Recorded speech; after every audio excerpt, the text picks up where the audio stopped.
Ant-Man, Spider-Man, everybody's got a gimmick. I don't know why I picked 76 for this. Oh, well, mine is Fox Rental. They can have a Fox. And I think about it, this is the closest thing to an Ant-Man mask I have. I guess the Mandalorian one. Whatever. In any case, I just got, or actually that probably would have worked better. But in any case, I just saw Ant-Man and the Wasp, the second Ant-Man movie, which of course takes place between Civil War and spoiler one. I'm probably gonna spoil some bits of the movie, so if you want my opinion on it, go watch it. It's awesome. Go watch it. Highly recommend it. It's a really great sequel to the first one, and the ending is beautiful. But in any case, so if we can continue on that bit, it's of course it's 2 years after Civil War, and before Infinity War. Basically, and it's honestly really good. I really like this one. I have to rewatch the first Ant-Man. It's been I think it's been since I saw it in theaters since I saw the first Ant-Man. But yeah, this continues. There's no Anthony 2, which made me sad. But there is an Antonio Banderas. But this is the sequel to it, which again takes place 2 years after Civil War, where Scott Lang is under house arrest for helping Cap during the Civil War event, and he's now under house arrest for 2 years. And basically, if he breaks his house arrest, I don't know why my bell's inside. If he breaks house arrest, he will go to jail for 20 years. And basically, what's happening is, Hank Pym and his daughter find out that his wife, her mother, could actually be alive in the quantum zone, where we thought she died in the last movie when the flashback, which they show an extended flashback basically for this beginning of this one, to catch everyone up. But they go through all of that. Basically, the setup is that they're trying to bring back the mother, and then basically sets off a bunch of things to the point to where I forgot his name, but he's the bad guy in Justified, who's was also the main character's best friend, and this guy plays a bunch of bad guys. He's also the bad guy in Tomb Raider. Basically what happens is they're trying to open up a portal to the quantum zone, which is one of those long sci-fi portals that you see where it's multiple rings and stuff like that. But they're trying to open a portal to the quantum zone, and then basically this whole thing becomes one kind of a thief movie still, because they're basically stealing things. They're either stealing it back or losing it. Basically, if you see what is it? First, there's 3 sides basically of this movie. There's Ant-Man's team, which basically they break him out of house arrest, which he only has 3 days till he's out of house arrest. They grab him because he has visions of not only the quantum zone, but also visions of Hank Pym's wife and Hope's mother. Same person, but has visions of her, as well as saying that he saw her in the quantum zone. And this all happened after they opened a portal to said quantum zone, which then basically leads them to have to get basically a piece of the portal that they need from this shady guy who owns this restaurant and stuff like that. Where you kind of see the fight in the trailers where it's the one where the Wasp enlarges a salt shaker. You see that bit. Then you also see on the flip note of that, and then on the other side of that one, there is Ghost, the one in the white suit, with the multiple eyes, where she is trying to steal the basically technology and stuff like that, because she needs it to basically heal herself. Because her displacement kind of thing, where she can face things, is actually caused by, of course, a lab accident that happened when she was a kid. And her with, again, spoilers, so go see this movie, I highly recommend it. Lawrence Fishburne, are trying to basically heal Ghost, to find a way to heal it, and are planning to use the portal to suck out the quantum energy out of the mother who's stuck in the quantum zone, to then shut that into Ghost to heal her, but they don't know really if this will kill the mother or not. They just want to use it to save Ghost, because Ghost kind of got screwed over by S.H.I.E.L.D. And, yeah, but I think it was S.H.I.E.L.D. Got screwed over by S.H.I.E.L.D., who made her into a living weapon. And then basically you have a three-way race, because if you've seen the trailer, when they shrink down that building is a major plot point, because that has all the technology and stuff in it, and people are just stealing that sucker every so often. And while on top of that, they're trying to avoid the FBI. Of course, that still wants Hank Pym and his daughter because they're connected to the Ant-Man project, and they've been actually. What is that really? I forgot some of the reasons, like why. I guess they did steal some stuff from the Avengers and stuff like that. It could be, but yeah, basically, and also probably because of the technology that Hank stole. But yeah, you're dealing with that. You're dealing with a three-way race. This rich guy wanting the technology because apparently they're trying to use the quantum energy for like a power source, and he has buyers for that. You have Ghost doing it to try to save herself, and Lawrence Fishburne helping her, which they do try to note that these characters aren't evil. Well, not the gangsters. That Ghost and Lawrence Fishburne aren't evil in this. That they are trying, like, at one point where Ghost goes saying like she's gonna use Scott's daughter to try to force him out. Lawrence Fishburne's like, if you do that, I'm not helping you, and Ghost basically has to go, fine, stuff like that. So like you do see like even Ghost though, I kind of get it because she's in constant pain, and if anyone's in constant pain, you make some rash decisions. Sorry, another quick thing I wanted to add real quick. Another thing that I like about this movie also, especially about Ghost, is that in a lot of superhero movies, for whatever reason, there's always the A fight and then the B fight sometimes when there's male superheroes and then female superheroes. And I mean this specifically because I've seen this a lot. This is honestly at this point a cliche almost, where it's always like, oh, this is the big bad guy and all the guys are going to go fight it, but then we're going to have the women fight the henchwoman. And it's just like, why? Why don't you have, the main characters help fight the main bad guy instead of just fighting the henchwoman? This happens multiple times in multiple different superhero movies, including Infinity War. I don't know if it annoys anyone else. To me, it is just kind of at the point where I was just like, why? In this, it actually does this a lot better because even one, the main villain is female, but also it's not just the Wasp who fights her. It is both the Wasp and Ant-Man together fighting with each other, working off of each other, stuff like that, which I kind of liked a lot more.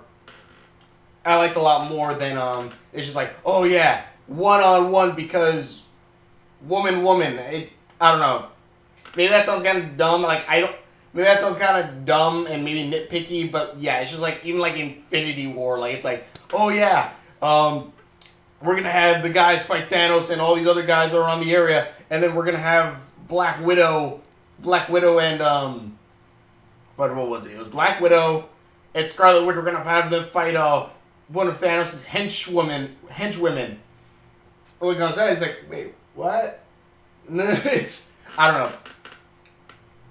don't know, but yeah, it was just a quick note I wanted to put in there about Ghost in Ant-Man. But yeah, let's back to the regular program, I guess. But yeah, like they try to say that, yeah, she's not evil or like she can be quote unquote redeemed or something like that. So that's cool too. And then, of course, you have Ant-Man's team who's trying to do all this to save Hank Pym's wife, and you just have this entire thing going up. You have the Luis, the guy, the one dude who like has these long stories. You have him in there again, along with the other ex-cons who hit all of them together, and Scott started their own security firm. You have Scott trying to again avoid the FBI so he doesn't get sent back to jail for 20 years. while also still juggling, being a good father to his daughter, which he really is still trying to be.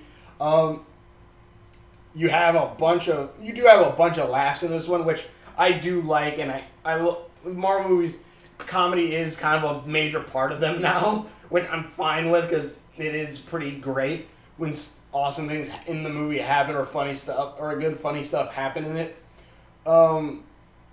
Like at one point where his regulator is malfunctioning, he's like growing big and small. Even though I will say, like every time he goes big and small, like he's like, do you have your suit? And I'm like, yeah. Doesn't he carry around like a little suit? Oh wait, that's the Atom in the Arrowverse. Whoops. And the thing is, you do actually see that bit where like he has like a little suit on and stuff like that. But it's just like, yeah, the Atom kind of took a little bit from Iron Man and a bit from Ant-Man in his design a little bit, I think. The Arrowverse Atom in the comics, he's different. Even though I really do love Ant-Man's suit, Ant-Man and the Wasp suit, I love both of their suits. But I love like the helmet and everything.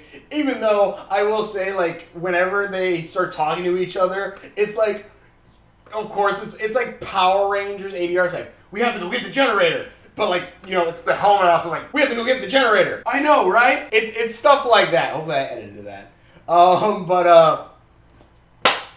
But yeah, like it's stuff like that which I find it's something like, okay, or like you could tell like they're like, all right, we're gonna add a joke here and here, like if they want to, because no mouth movement. So that was the bit like I know exactly what the ADR and stuff. But yeah, that was pretty good, and they have a lot of setup for a lot of jokes in this movie, which is really great. Like we're like Hank Pym, because he said like he's been stuck in the house for 2 years. And he's been trying to, be a good father, so he's been trying so many ways to entertain her, basically like making an ant fort, a fort made of like cardboard and stuff, with like a fake little ant, so for him and his daughter to explore. And he he learns magic tricks, which I love. He's messing with like a magic card, and like the FBI agent, he's like, how'd you do that? And then like even his ex-wife's husband yeah. It goes, how'd you do that? Like something like that, or like later on you see the FBI agent trying to figure out how to do the card trick, or you see like magic, like some stuff like that. It's like, oh great, it's just so goddamn good when stuff like that happens. And again, they have a crap ton of setup. Or like at one point where like someone's given truth serum and everyone's denying it's truth serum until like the dude is given truth serum at the end of the movie. He's like, oh my god, it is truth serum. It's just like such good setup for like all these jokes that play out through like the rest of the movie. It's if in another Marvel movie another version of this is when what was it? It was Avengers Age of Ultron, where Captain America says no cursing, and like throughout the rest of the movie, they're just all giving him crap about it, like, God dang it, guys, he said no cursing, and he's like, okay, I get it, shut up, I regret saying that. It's stuff like that which I really do like. Like they're all just giving each other crap, which is just freaking great. The whole, and again, the movie is awesome. Like me just talking about it won't give it justice. Each character kind of has their motivations for this thing, and really like the ending where you do kind of see in the trailer the car scene, is literally a giant game of keep away, which I find really funny. It's like, nope, that's mine. Nope, that's mine. Get on the boat now. Nope, that's mine. It's really good, but the fight scenes are so great too. Like the shrinking and growing big and punching and shrink again and uppercut. It's freaking great. They use changing sizes is really fun. I wanted to see in the end Luis, because in the end Luis does get like a purple car with like red hot flames on it that can shrink and grow. And like he even said like I wanted my own suit too. I was like, Oh, please tell me at least he keeps the car. But yeah, that's the movie is so good, and you just really gotta go see it. But what was the other thing? And then the secret ending. One of the secret endings. There's only two in this one. It's so good because basically, spoilers in the end. They do get the mom out, which the mom was down in the quantum zone for a bit, and apparently for 20 years or so, and she gained some own powers being stuck down there in the quantum zone.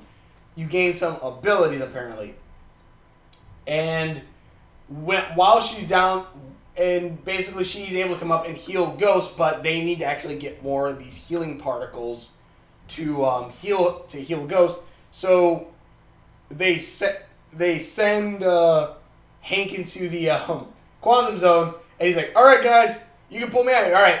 Then everyone's like, "All right," and it's the mom, Hank, or they send Scott down is the thing. I'm sorry, they send Scott down, and Hank, the mom, and Hope all go, "All right, we're bringing you back in 3, 2," and just Scott's like, "Guys, this isn't funny, guys," and you just zoom back to outside the quantum zone, and you just see Ash as it falls away. It's just like, I'm like, God dang, that's a good ending, because freaking Infinity War. It's just so god dang good. Oh god, but yeah, that ending is just, it's just like, oh, you guys remember Infinity War? We're gonna pull that heartstring a little bit. These characters that you kind of started liking a lot more during this movie, we're gonna pull that string a bit.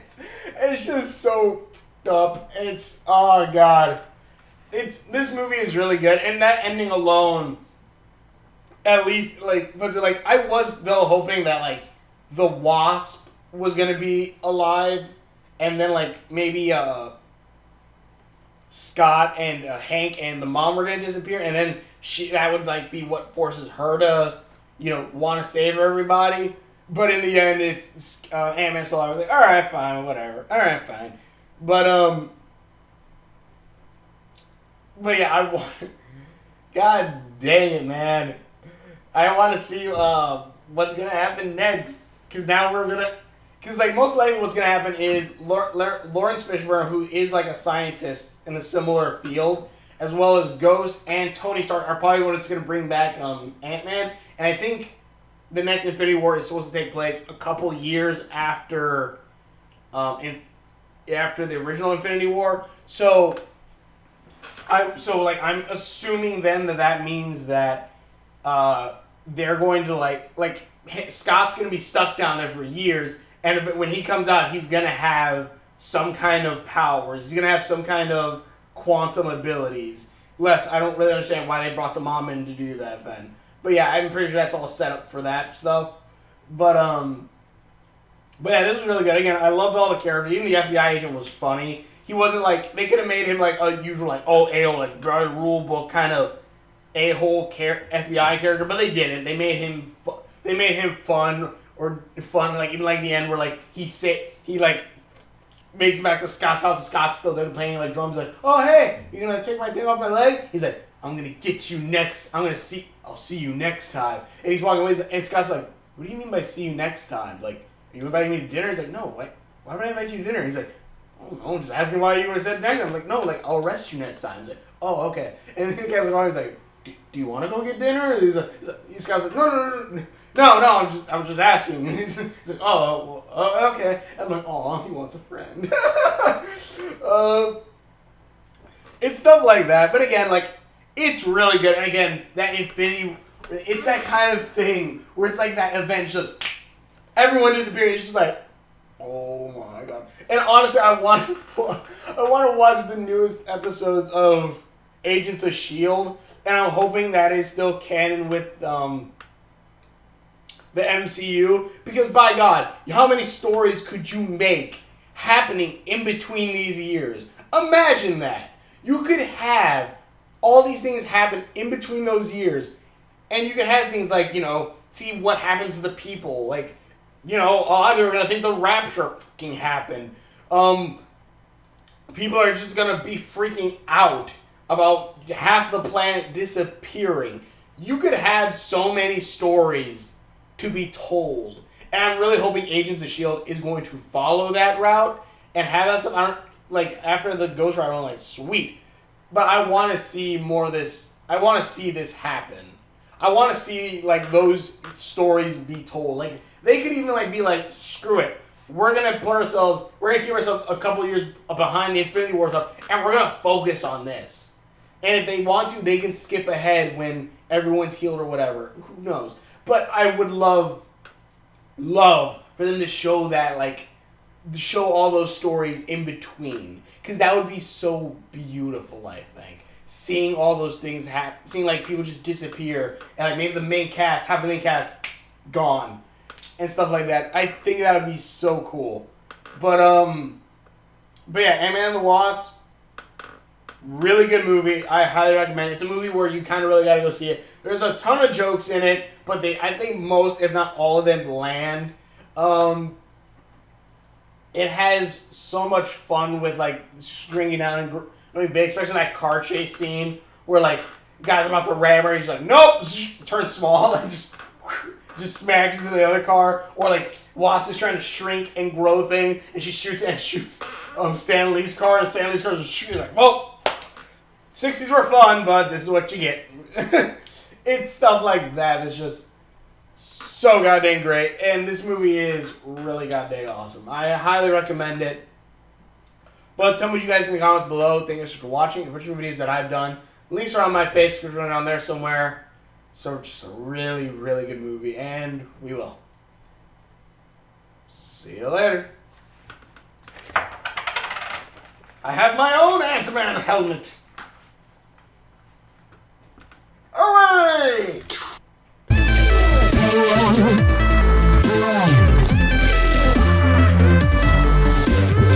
You know the whole helmet idea that grows over your head and stuff? That's really impractical if you think about it. Like, what happens if your hair gets caught in it? Also, I should probably figure out how to grow big again.